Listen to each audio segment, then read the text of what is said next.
Hello, friends. Hey, welcome to another edition of the show. I'm Joe, and today we're talking to a superintendent who's wrote 2 times best-selling books.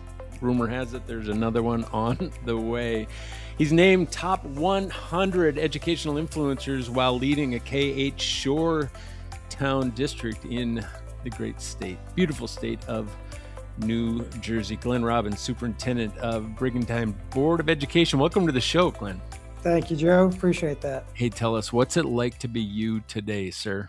What's it like to be me? Yes. I get to live the exciting life working with amazing kids, amazing staff, amazing board and community. And I work 3 blocks from the beach, my friend. So I'm not sure it gets better than that, other than the fact that it's about 40 degrees here today. So it's not exactly the best beach weather. But I enjoy the staff and the work that we do day in and day out here. And I'm blessed. I'll take your beach weather any day today. Miss Becky is expecting to be home as a school teacher tomorrow because the high is supposed to be 15 below zero, the high. So, You yeah, can have that. yeah, we're having it whether we want it or not. I wanna really zero in on the author, Glenn, here for a moment. We'll get to the superintendent, Glenn, but I think there's an intersection here as well. But, most superintendents write books after they retire. I left the superintendency and then started writing a bunch of books, right? Memoirs, reflections, here's what I learned. It's kinda safe and predictable that way. But you wrote 2 bestsellers while you're the superintendent. Tell me, what in the world is your system to be writing books while you're running a very healthy school system? Well, that's the thing. You find your hours, right? Depending if you're nocturnal or an early owl, whatever it may be. I find my hours after hours. That's my system. I have a great support group around me. When we wrote the first book, I actually reached out to a friend of mine, Danny Bauer. This is back in 2018, 19, and discussed the idea of the book, which is Common to Chaos, ancient Stoic wisdom for successful school leadership. Because at that time, I was going through a whirlwind of storms, and I was like, I can't be the only one. I know I'm not the only one. And Stoicism was on the rise. So I sat with him and said, Danny, you've written some books before. Uh, Help me, show me some ways, and let's do this together and make it beneficial. And So from the there, I first used first that. book was called Calming the Storm? Calm into chaos. Calming the Chaos. Yes. Calm into chaos. Ancient Stoic wisdom for successful school leadership. Oh my gosh, what a so timely, and we'll talk about the other ones, that, were birthed from that project Mhm. as well, but let's talk about your writing process. You're full-time superintendent, so you talked about early mornings, late nights, weekends. What you kind of have a metronomic when you're in it, when Yeah. you're embracing being a writer, and that's not many people do it because it's hard. It's hard work. I'll challenge myself to at least get like 500 words down if I can. Yeah. For that book in particular, I love ancient Stoicism. I was a former history teacher. I'm a history nerd. I enjoy historical leaders, that could shape the world. And we still talk about how many years later. And with that, I took quotes and I broke down the quotes and what they meant to me or how it would resonate to the profession. So I'm doing that at late hours or early mornings before my kids and family wake up. And a lot of my writing actually takes place during the summertime. So Mm. I'm a little more freed up. I'm doing a lot of budgetary work and all the other fun stuff that comes in, staffing and so forth. But I've noticed in the summertime, a little happier. The sun's up a lot longer. I can sit by the pool or be by the beach and just write some things out. And then other times too, a process that I think most people don't do is I'll go for walks or runs, Yeah. and I'll basically talk into my phone, and that does all the teleprompting onto that. And then I go back and review the notes, and I keep adding to it. So just write, write, write, and write. I'm not worried about the spelling. I'm not worried about the grammar. We'll go back for the citations at the end and so forth. But just putting it out there, and a lot of time it's therapeutic. I love to read and writing, getting it out sometimes after a good day or a bad day. It helps a lot for the I've mental heard from a health. number of authors, you've got your hacks, if you will. So if you're out for a run, you got a little device. Everybody has an idea catcher, right? It can be digitized. It can be some people just have a note card with them all the time and they're just scratching out ideas, but the idea will land, right? It's got a place to land instead of just a dreamer idea, you know, a dreamer idea. So you weren't writing retrospective. You're kind of writing real time, kind of field tested, Mhm. from timeless, really timeless Yes. literature, timeless wisdom from days past. What type of feedback are you getting from your readers out there? In that particular one, it's like, thank you, because I'm in the thick of it right now. Here, I wrote this idea back in 2018, 19. Danny and I got together, COVID hit, and then we started writing right after COVID. And here, for those that lived in the COVID times of superintendency, that was rough. Yeah. And then you had the post-COVID time, that was rough. And now we have these tremendous times, and it's even rougher. So, the job doesn't get any easier. The society, the chaos, the storms are big or small, depending on where you are. You're going to deal with the ultimate thing, which is human emotion. You're Yeah. going to deal with circumstances that will be in any type of organization. And as a leader, you have to address them whether you want to or not. That's part of the job. So this is just basically saying between Danny and I's stories, we changed names and so forth, but we shared a lot of things that we had happen to us, whether it was angry board meetings or Mm. having to remove popular people in town or, there's angry parents or angry whatever. How do you deal with that? Because each and every principal, assistant principal, superintendent, or a teacher leader, it doesn't matter. Your leader is a leader. You're under tremendous stress and it weighs on you. But if you don't find ways to get that out and to resonate in some way, you're not going to be in the business for much longer. Well, good on you. Good on you for providing some content, right? The content has access to every context. Like you said, it doesn't matter where you're leading. It used to be the pinnacle was, oh, we've got this VUCA, right? VUCA, everything's volatile, it's uncertain, it's complex, it's ambiguous. Well, it has actually shifted beyond VUCA, which is crazier than Mhm. crazy, crazier than crazy, to this world of Banny. And I think you touched on it. It's brittle.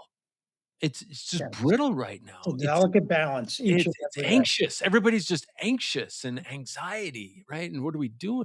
And it's nonlinear. You can't just, well, hey, do these 3 steps and you're gonna be better, Correct. right? It's incomprehensible is what it is. No doubt. It's so hard to define. So the fact that you're taking a swing at it, not only in book 1, but you you you took a swing at book number 2. How far of a stretch was it between 1 and 2? How far of a what? A stretch. How much time was there between book 1 and book 2? Exactly 1 year. Okay. Literally a year and a month, I think it was. So you didn't squeeze all the juice and wisdom out in book 1. You had more to go. Yeah, correct. And I wrote book number two and book number three, which is coming out hopefully in the next month or two or three, during the same time. So two totally different ideas. But book two was I Won't Back Down, how educators can turn rejection into redirection.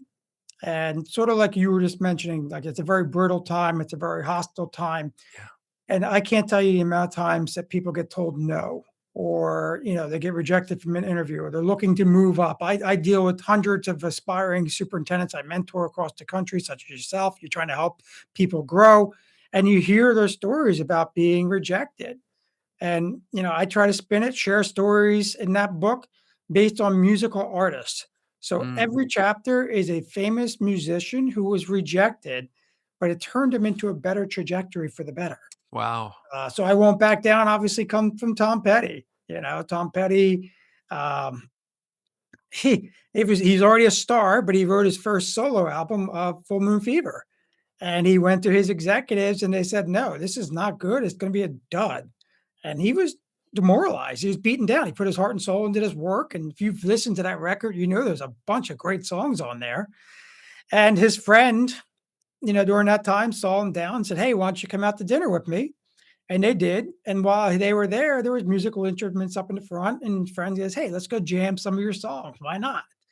And little did Tom know, or maybe he did know, there was a bunch of other music executives in that crowd. Mm. And they all loved the music. They all wanted to sign him immediately to it, but he couldn't because he was already under contract with the other company. Word gets out, and then all of a sudden, it's a brilliant idea. We want to produce this record, and it goes on to be, one of the greatest hits of all time. But the part of that was that I share in that story is the friend. And we have those friends along the way who will pick us up or check in on us throughout our rejections or our tough times, the ones that are real friends. And that friend was George Harrison of the Beatles. Oh my goodness. So if you ever get a chance, for anybody listening, go on to YouTube, type in "I Won't Back Down" the music video, and you will see George Harrison and Ringo Starr in that music video. Now, Joe, I don't know about you, but I remember Legendary. when that came out on MTV, I watched that video a bunch of times as a Didn't kid, I and didn't I pick it out. never comprehended it. Didn't pick it out.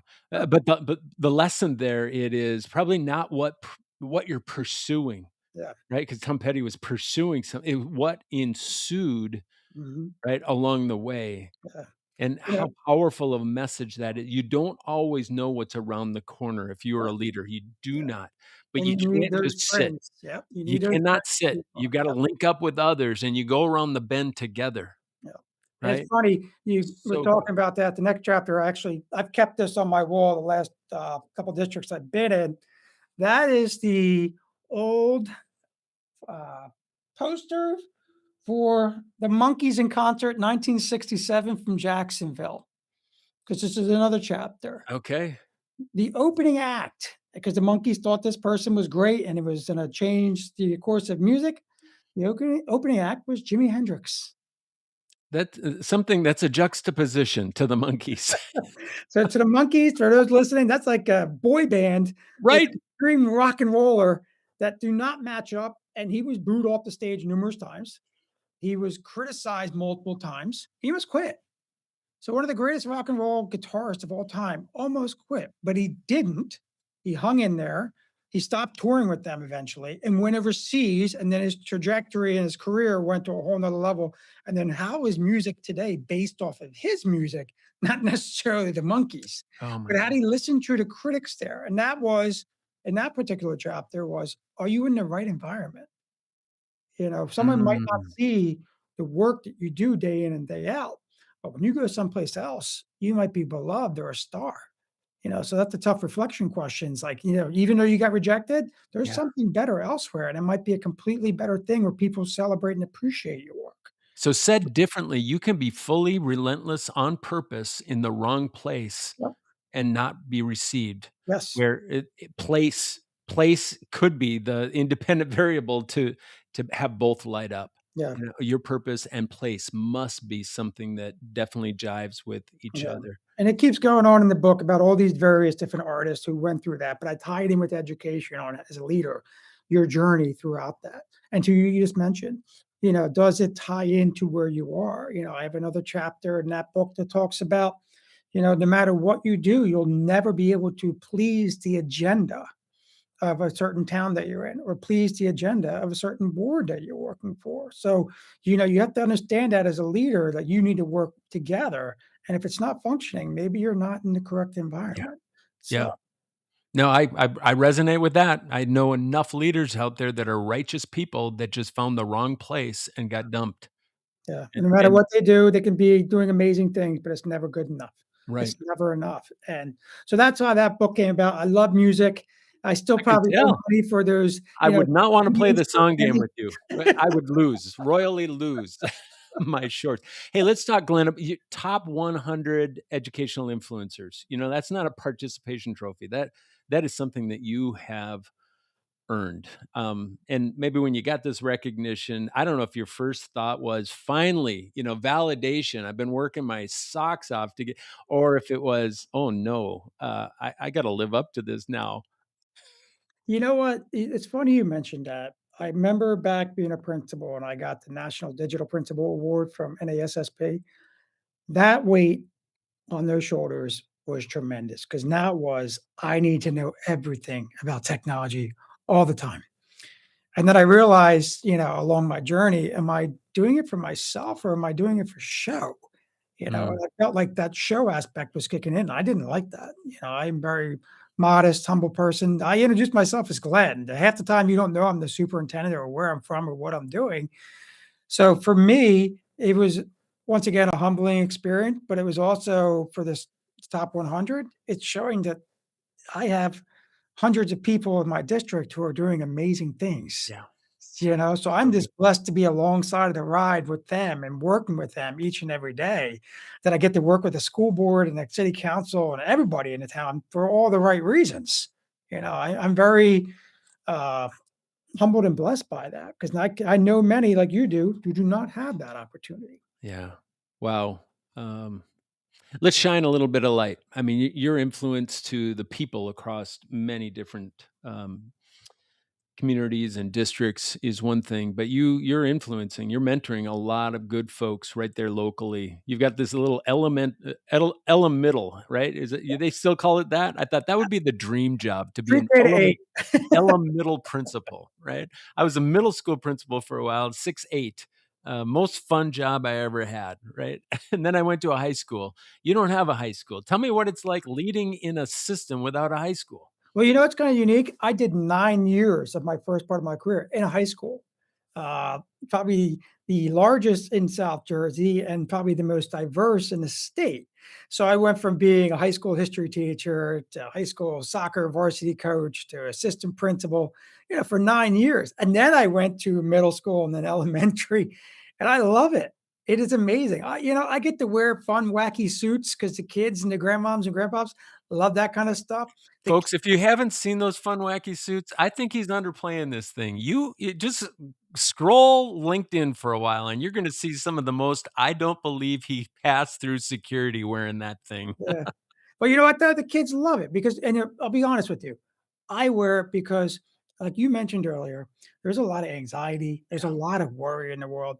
So when I have these crazy suits on, whether it's a holiday or whatever it may be, my Super Mario or Pac-Man or whatever, if I took 5 minutes away of anxiety and stress from a mom and dad, a grandma and grandpa, and a kid as they're walking in the door and they feel a little more happy and relaxed and forget about their stressors for a while, I've done my job. Maybe that makes them go on a better path for that day as they're laughing at me or laughing with me, depending on how they look at it. That's why I do it. I get to do fun things each and every day because these Mhm. kids are so excited about learning. I firmly believe that, you're talking about, the climate, the culture, the environment that is shaped at a macro level by your office. It doesn't matter who's in there. That person, if they're there for 3 years or more, have shaped the culture of the organization. So talk to me about how you are thinking about your district's culture and you showing up in a goofy suit, how that attributes to just what it is that intentionally you want to deliver there. Yeah, Joe, you hit the nail on the head. Like, you know, 2 years ago, we became, for the first time in over 20 plus years, a high performing school district in New Jersey. We'd never achieved that here, and we intentionally worked on the happiness of staff, the happiness of kids, the happiness of families. But we've done that. I can't tell you how many great things that we've been recognized for our staff and for our kids. But you know what people remember? You're the guy that wears the crazy suits. Right. Right. But here's the thing. There's a bigger purpose to this. Why I look funny and wacky and people laugh at me on LinkedIn, whatever it may be, and they go, I can't believe he's doing this. I always think about the latest Gallup poll that came out this past summer, 25 and 35. Those numbers will always stick with me right now because 25 represents the world, 35 represents North America.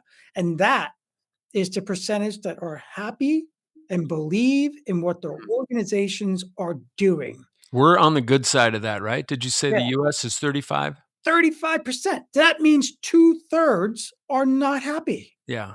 So I don't know about you, but I had that experience with my wife. We went to the hospital over the summer, for an ER event. We did not meet the happy. And that changed the trajectory of our stay there. It was not a good situation when you're stressed and anxiety to no end. So I look at it from that lens. We work exclusively Mm. with a great company, great people led by CEO Brad Black out of the Midwest called HumanX. And they check and they all the culture for our staff. And we work hard on that. We put it out, the culture surveys, and it breaks it down to us top 10 things we're doing great, top 10 things we really need to work on. And then we sit with staff and say, all right, ladies and gentlemen, here's what came back. Here's what you're thinking. This is about not only me, not only the district, but it's also about your fellow coworkers. It's about your belief and things of such that nature. So we try to take it a step further. I know like everybody was all excited about the Unreasonable Hospitality book that came Right. out a couple years Right, ago. right. That was great, right? I gave that to my team as soon as it came out. As soon as I spotted it on the Bear episode, I was like, what is this? And shared it right away. But that is our focus. We focus on staff first. And if our staff are happy and doing the work, then it trickles down to the kids, it trickles out to the families, it trickles out to the community. And like I said earlier, we all work together hand in hand for the common purpose of what's best for our kids. I tell you what, right there, I hope we're gonna grab that clip right there and just replay how important it is for us to tip over and pour out into those that are on the ground floor, Yeah, working working with our students, but it's oftentimes we forget, right? Because oftentimes staff, faculty, teachers become the interference to what it is that we're trying to accomplish because they're not biting on this AI initiative that we need them. No, I think the question is have you how often are you going into their arena? yeah. And And they and I do think it you day in, do that day out without things, without us, with some most things we don't even know. exactly, exactly. To say, "Hey, how can I help you? What are you working on?" "Oh, how can I help?" Isn't that the first step to doing anything in garnering influence? Yeah. And you are known, I mean, you're kind of the mentor out there. You're the mentor across various sectors, but in-house, you're known as somebody who's gonna take the time to go, "Hey, um" I want to build your capacity. That's what you're known for. That's why I found you. And not everybody has the time to do that. In some cases, leaders in your office will say it's a waste of time, right? But unless you're building the capacity of your people, your Mm, system will stay stuck. yes. Yeah. Yeah, Yeah. no So doubt. where do you find that time? I don't know if you got just metronomically scheduled calls each month or, the third Tuesday of every month. I'm always doing this thing. Where do you find the time to interface with your most important people on campus? On campus, it's teaching every day. I'm out and about. I'll do the paperwork after hours. I don't mind doing that. But if I'm visible and I'm there and I'm intentional, that matters the most. And like you mentioned, the hard part is you're trying to build a system, you're trying to build other leaders. So that way, when you do leave one day, the system is twice as good as it was when you were there. And you're trying to build other leaders because, look, these kids, you and I, right? We only had one childhood, right? That's Mm. all we had. What kind of stories do you want their childhoods of the future to be able to tell? What kind of trajectory do you want your childhood to be? I think back, I'm like, oh, there's not some good things in my life, and there's some really good things in my life. How can we make that better? So I try to focus on that. Like these kids get one childhood, one education life, So for us, how do we make it an experience that they walk in and go, man, I'm so happy to be here. That, our part of our mantra, it's on there that one of the girls said, we get to go to school here. For me, it's focusing on that and making it an experience for them and making a love of learning. Now, am I saying every kid's going to walk out of here, super excited about learning? No, I'm not naive, but I'm basically trying to say I'm going to give you as many opportunities as you can. So when you go to the high schools, you're not only ready, you're ready to lead. And the same thing for our leaders. Um, I had a text the other day. We had a half a day, and it was for a workshop that was on Zoom for professional development. So we basically spoke with the admin team, and I said, "Look, like we did during COVID, they can go watch this Zoom wherever they want, in the car, go down to the beach, go home if they're close enough, get in their classroom, wherever they feel comfortable. As long as they sign in, you're there." Our participation rate was amazing. I was sitting in the gym at my son's basketball Mm. weightlifting area, watching it and seeing all these great questions come in. Don't you know, later that night, I got a text from a friend of mine of another district that said, we had a similar day, but on the intercom, after it ended 10 minutes early, the intercom came on and the superintendent said, I've already seen one or two people on camera leaving early. Do not leave or you'll be written up. Mm-mm. So Different soundtrack right there, boss. yeah, so I look at it like this, there's managers and there's leaders. Managers are doing, the things right. The leaders have to do it the right way. So participation was through the roof. People were happy to do this workshop on a Friday. They didn't Yeah. want to, but they were there. But we gave them the comfort of where they are for their own mental health. And I think people forget about that. We break it down. I mean, there's smarts. You gotta have IQ smarts to be successful in this business, but you also need to have what I call PQ smarts, and that's your perception of doing things in order to get, the best impact, the You try. best engagement. You I try. mean yes. I mean, somebody else had a failed experiment that you didn't have because you were able to think through it through the lens of those that have their boots on the ground Yeah, floor. you know, I'm married. yeah, I'm married to Miss Becky, who's a school teacher. yeah. That helps me every single day stay It's grounded. also like, it seems like only doctor's appointments are like the last 5 minutes of school hour times, like things of that nature. You work with them so they can get there instead of taking a full day sub and the kids are missing out. You find a way, you help your people. To your point, you're married. To my point, I have young kids as well. So, there's doctor's appointments, there's sporting events, there's all kinds of stress that adds on to the family. Why not try to help take some away if you can to your staff? Because like you mentioned earlier, the weight of the world is on their shoulders. They're doing tremendous work. It's never enough in most eyes of the media. Mm. And it's a shame because they are amazing people who do amazing work day in and day out. I love how real you're showing up here. Now we're gonna see how real you're showing up. We're gonna do a thing we call lightning round. Okay, we just have some fun. 10 real quick hit questions.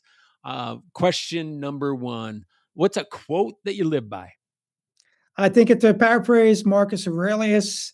It has to do with the waves crashing over a rock and remaining unturned.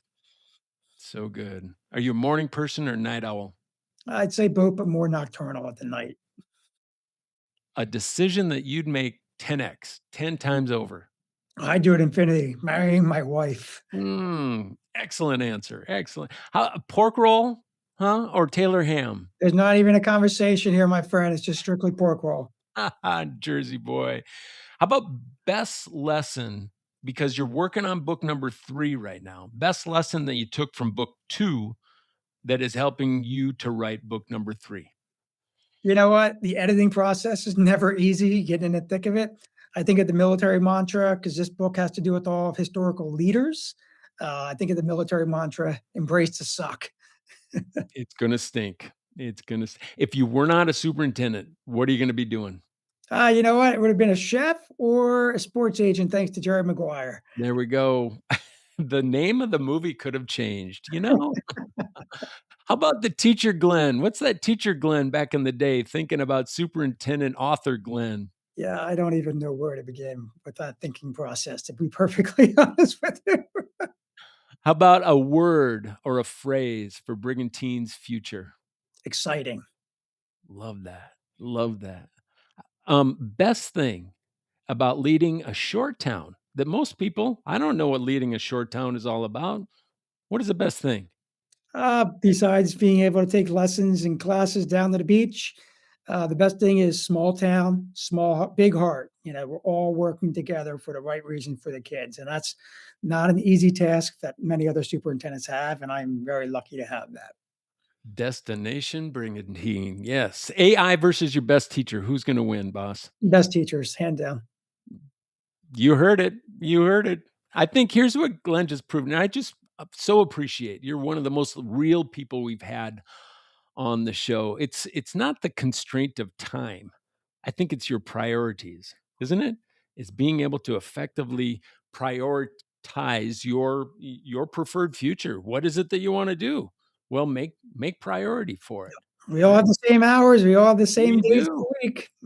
Best-selling author, top 10 educational influencer, national speaker while running a school system. It is possible. So if you're a superintendent sitting out there, can I say just superintending? That's gonna get me in trouble because it's a 120% job, right? It's nearly an impossible job, but I love seeing these models of leaders that are out there that have figured out what their capacity truly is and how to manage those priorities and the boundary lines, if you will, to make the things happen that they want to see happen. Glenn, you're such an inspiration to the show here today. Is there anything else that you just want to share for somebody that maybe is aspiring to be in the office of the superintendent someday, but reading too many newspaper articles and saying, no way, never, never,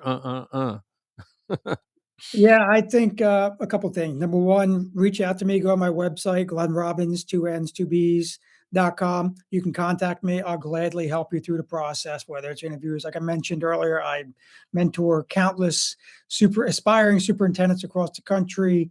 Um, we're all in this together. You know, as a young dad, my job is to make sure that my young child one day has a great education and a great life, and I want the same for everybody else, no matter where they are. Fantastic. If they want to learn a little bit more about your district, where do they go? They go to brigantineschools.org. .org. There it is, folks. That's the show. This has been a good one. You're going to want to put this one on repeat and send it to a friend or two. Thank you, Glenn. Really appreciate it. And thanks to our audience for tuning in again. Peace, friends.